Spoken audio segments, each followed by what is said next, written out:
नमस्कार दोस्तों। स्वागत है आप सबका मोटिवेशन की क्लास सेकंड में।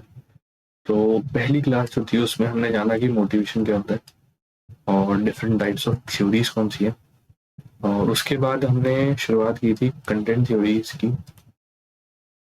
उसमें हमने मैस्लोस थ्योरी ऑफ हायरार्की वो कवर की थी। अब इस लेक्चर में हम आगे की जो बाकी तीन थ्योरीज हैं कंटेंट थ्योरीज उनको कवर करने वाले हैं। तो आइए शुरू करते हैं।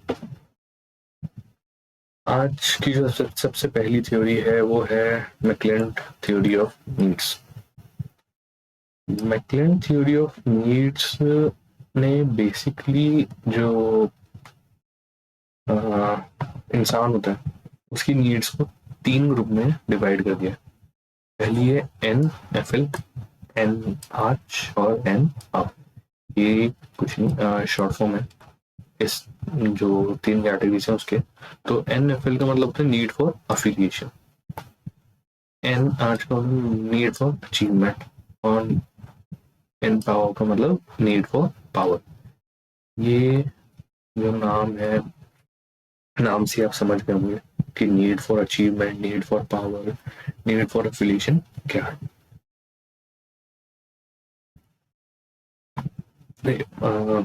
तो मैकलेलैंड की जो थ्योरी थी उसके जो दी थी जिन्होंने, उनका नाम है डेविड मैकलेलैंड।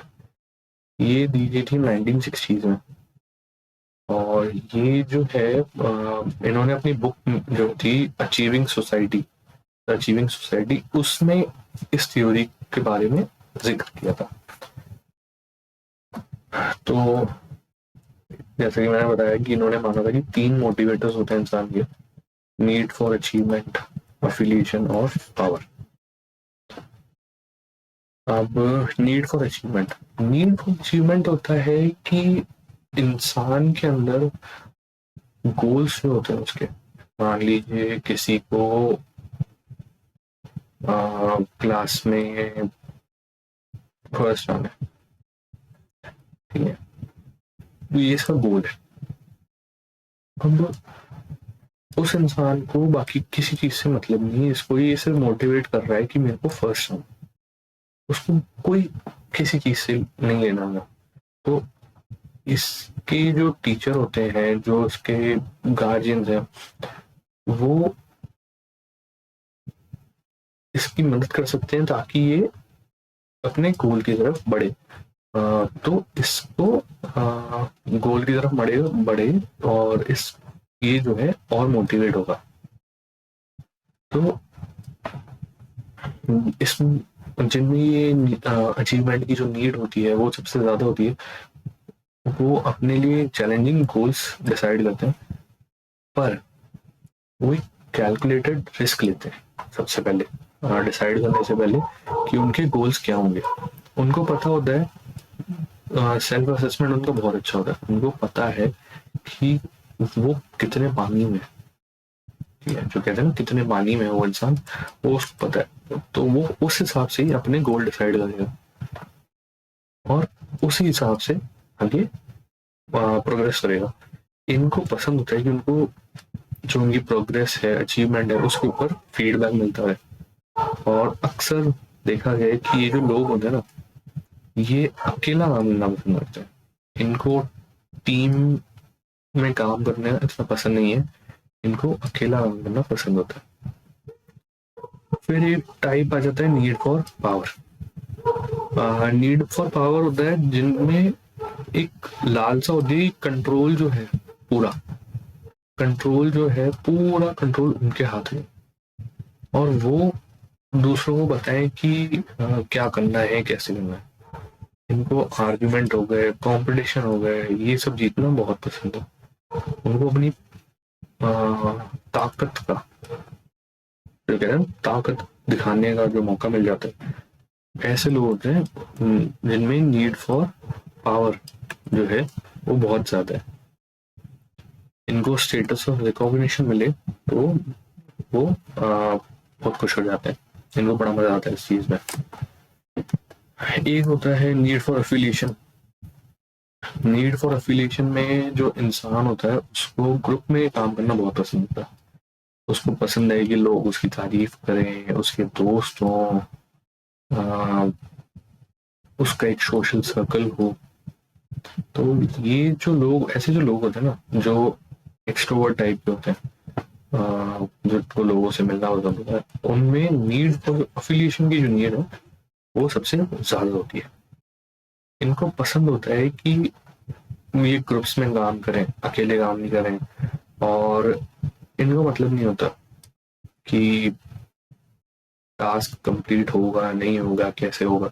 इनको बस अपना ग्रुप जो है उस पर ध्यान देना होता है। इनको हाई रिस्क सिचुएशन जो होती है ना, वो बिल्कुल नहीं पसंद होती। इनको चाहिए मॉडरेट रिस्क को, काम सब घुल मिल के सारे ग्रुप में करें और अपना टास्क कंप्लीट करें। चलिए आगे बढ़ते हैं। तो अब आ गई एडोपस ERG theory of motivation. ERG theory और मैस्लो की थ्योरी ऑलमोस्ट सिमिलर ही है, ऑलमोस्ट पूरी सिमिलर है।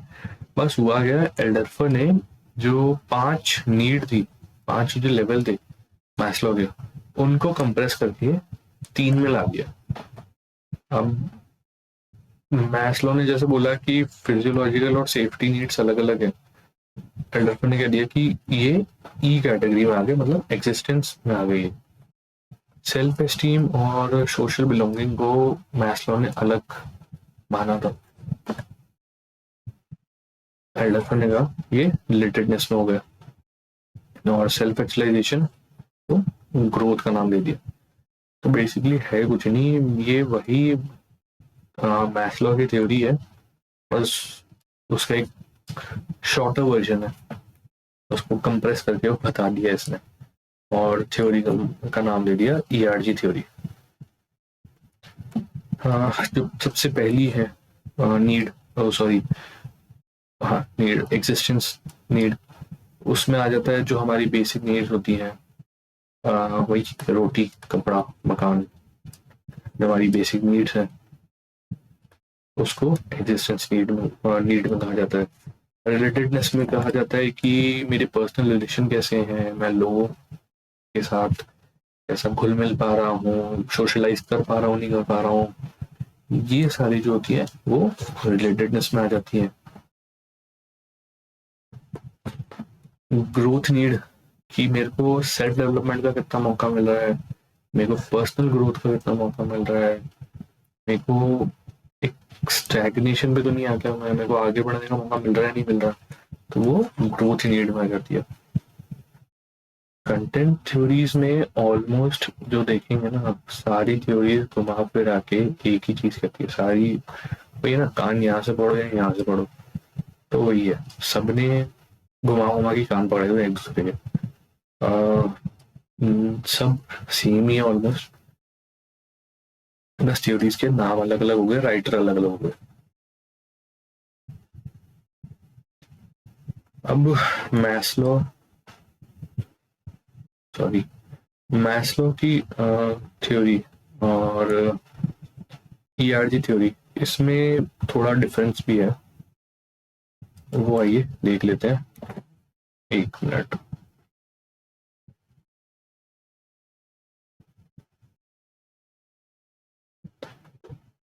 ठीक है, मैस्लो की थ्योरी कहती है कि एक टाइम पे एक ही नीड एक्टिवेट होगी।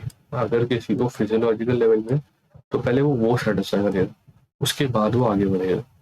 ईआरजी थ्योरी कहती है नहीं, एक टाइम पे हो सकता है एक से ज्यादा भी नीड्स ऑपरेशन हो, कि हो सकता है कोई फिजियोलॉजिकल पे है तो वो सेल्फ एस्टीम पे भी अपना नीड सेटिस्फाई कर रहा हो।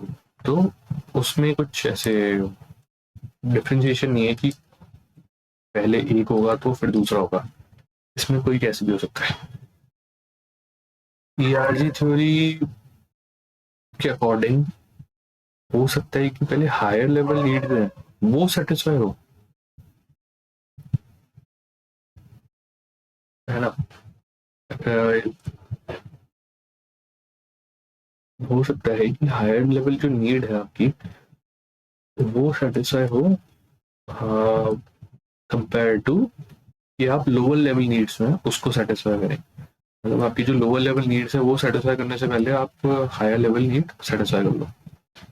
और मैस्लो के अकॉर्डिंग आप एक लेवल पे तब तक रहोगे जब तक आप उस जो लेवल है उसकी नीड्स को सेटिस्फाई नहीं कर लेते। एक बार आपने ये सेटिस्फाई कर ली उसके बाद ही आप आगे बढ़ सकते हो।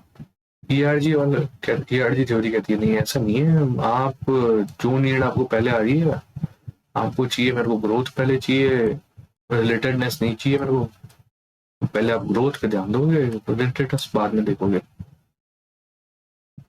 ये जो एस्पेक्ट है ईआरजी थ्योरी का, उसको फ्रस्ट्रेशन रिग्रेशन कहते हैं कि ग्रोथ है ही नहीं। आप जहाँ काम कर रहे हो उसमें ग्रोथ ही नहीं है, तो आप पहले ये थोड़ा देखोगे कि मैं सोशल नेट सर्कल है नहीं है मेरे ऑफिस में। आप पहले देखो ग्रोथ है नहीं है। आपकी जो ये जो नीड है ये आपके अंदर एक फ्रस्ट्रेशन डेवलप करेगी, और रिलेटेडनेस वाली जो है इसके खिलाफ रेगुलेशन मतलब इसको दबाएगी, रिग्रेस करेगी, तब ये नीड सेटिस्फाई होगी। तो लार्ज जो थ्योरी है वो है Herzberg two factor model of motivation. इसमें हर्सबर्ग ने क्या कहा था कि इंसान के जो एनवायरनमेंट होता है उसमें दो मेन फैक्टर्स होते हैं, मोटिवेटिंग फैक्टर, मोटिवेशन फैक्टर्स, और हाइजीन फैक्टर। मोटिवेटिंग फैक्टर जो होते हैं वो होते हैं अचीवमेंट, रिकॉग्निशन, जो काम है उसका वो, ग्रोथ, और जॉब अपॉर्चुनिटी जो मिलती है। हाइजीन में आता है रिलेशनशिप पीयर्स के साथ, कंपनी पॉलिसी, वर्किंग कंडीशन कैसी है, सैलरी कैसी है, स्टेटस, सिक्योरिटी, सुपरविजन, ये सारे फैक्टर्स हो जाते हैं हाइजीन के। तो जैसे कि हम बात कर रहे थे हाइजीन फैक्टर्स के बारे में, हाइजीन फैक्टर्स इंसान को डिससेटिस्फाई करने में बहुत काम आते हैं, और ये बहुत जरूरी हो जाते हैं for the satisfaction at work. पर इनका अकेले का होना ये इंश्योर नहीं करेगा कि आप सेटिस्फाइड हो नहीं हो सकता है कि ये है आपके जिंदगी में, आपको अच्छा सैलरी मिल रहा है, सब कुछ मिल रहा है, फिर भी आप डिससेटिस्फाइड हो। तो इसमें थ्योरी में जो बेसिकली बात कही जाती है कि मान लीजिए आपके हाइजीन फैक्टर सही नहीं, ठीक है, हाइजीन फैक्टर्स है नहीं, तो उसमें हाइजीन फैक्टर्स नहीं है तो उससे आप सेटिस्फाइड नहीं हो। और अगर हाइजीन फैक्टर दे भी देंगे ना तो उससे ये नहीं होगा कि आप मोटिवेट हो गए। ये कहीं भी नहीं है कि है ना आप हाइजीन फैक्टर्स आपको मिल गया तो आप मोटिवेट हो जाओगे, बस आप डिससेटिस्फाइड नहीं हो। या तो आप सेटिस्फाइड हो या डिससेटिस्फाइड हो। तो हाइजीन फैक्टर्स के बाद आप डिससेटिस्फाइड नहीं रहोगे पर आप मोटिवेटेड नहीं हो। समझे? हो सकता है कि आप जैसे मान लीजिए आप कहीं नौकरी कर रहे हो, कोई आपकी जॉब है, उसमें पैसा बहुत बढ़िया मिल रहा है आपको, पर सोशल सर्कल ही नहीं है। आप डेली आपकी बॉस से आपकी लड़ाई हो रही है, तो आप पसंद नहीं करते, आप मोटिवेटेड नहीं हो बिल्कुल भी काम करने के लिए, और आप सैलरी अर्न कर रहे हो। तो ये हाइजीन फैक्टर्स हो जाते हैं, ये ऐसे इफेक्ट करेंगे आपको। मोटिवेटिंग फैक्टर्स ये इनके पास क्या पावर होती है कि कोई मॉडरेटली सेटिस्फाइड इंसान है उसको बिल्कुल सेटिस्फाई करने की, और